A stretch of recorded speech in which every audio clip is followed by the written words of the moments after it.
Hi, everybody. This is Victor from Spoken Learning, and welcome to another session.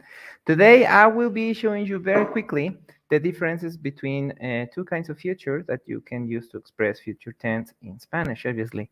So, again, today we are checking two different ways you can express future tense in Spanish. Remember that here in Spoken Learning, we can provide you with private Spanish lessons for children and adults, even if you know like zero Spanish. We can start from scratch. You can always call our text 832 from 133166 in order to enroll. And let's start. The first one that I want to share with you is the easiest way because the structure is very, very simple. As you can see over here, it says ir a plus infinitivo. Ir a means verb to go. Ir a, an infinitivo. With that in mind, you can say voy a. Obviously, this is conjugating verb to go into the proper situation required. Cristina va a conversar con mi mamá.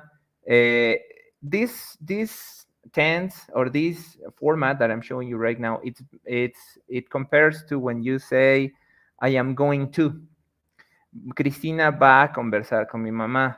Cristina is going to talk with my mom. Very important, since you are using va a, you don't have to conjugate your second verb. You don't have to conjugate conversar. The only one you conjugate is va a, verbo ir. So, Cristina va a conversar con mi mamá. Eduardo va a leer el libro. Eduardo is going to read the book. Once again, the structure is very simple. You just go for ir a. And then the next verb is in infinitive form, which is base form. So you do not conjugate your verb. Vas a invitar a muchas muchachas. You're going to invite a lot of people to the party, to the trip, no? All of that. Entonces, voy a, vas a. That is the easiest way because the only thing that you need to remember is how to conjugate verb to go. Nosotros vamos a viajar mañana. Ellos van a comer ensalada en la noche. The only thing that you need to remember is how to conjugate voy a, and then you put any other verb that you need, and then you go. You have future tense. It's super, super simple. And the other one, it's not as simple, but it's not complicated by any means. It's the simple future tense. With this one, we have the way to actually conjugate your verbs, and you conjugate your verbs in order to express future tense. This one is like you were using will. I will cook tonight. Yo cocinaré esta noche.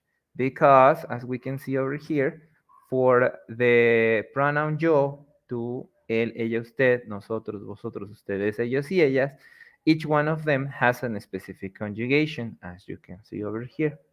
So what we do is we just conjugate the verb depending on the conjugation required, and that's it. That's how you have it.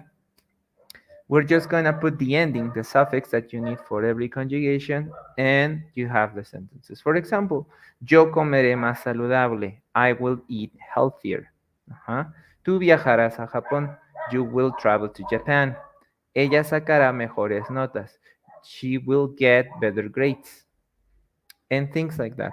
That's how you continue this idea of how to easily conjugate the simple future in Spanish. There are two ways. I already told you the simpler, which is voy a, vas a, vamos a, etc. And this one for conjugation of the verb. Once again, this one is simpler because there are almost not many irregular verbs in Spanish for the present tense. So it's for the future tense, sorry. So it's very, very simple to do. This is pretty much the whole list of irregular verbs, and they don't change. If you have been learning Spanish before, you remember that many of these verbs change all the time, but not in this case. They change just a little bit. It changed like the ending, and from this ending, you just need to add these suffixes at the end. And that's it. So, nosotros hemos, nosotros tendremos. Decir becomes into dir. nosotros diremos. Hacer becomes into are, nosotros haremos, and so on. It's very, very easy and it's super, super simple the way how you conjugate verbs in future tense in Spanish. So there you have it, two possible ways to conjugate your verbs in Spanish and to make a very simple future tense Spanish sentences. And probably next of these lives, we can make some examples directly from this. And so you can see how to actually put together all these words in order to make sentences in Spanish tense. Thank you so much for your attention. That will be all from my part, and I will be seeing you in the next time.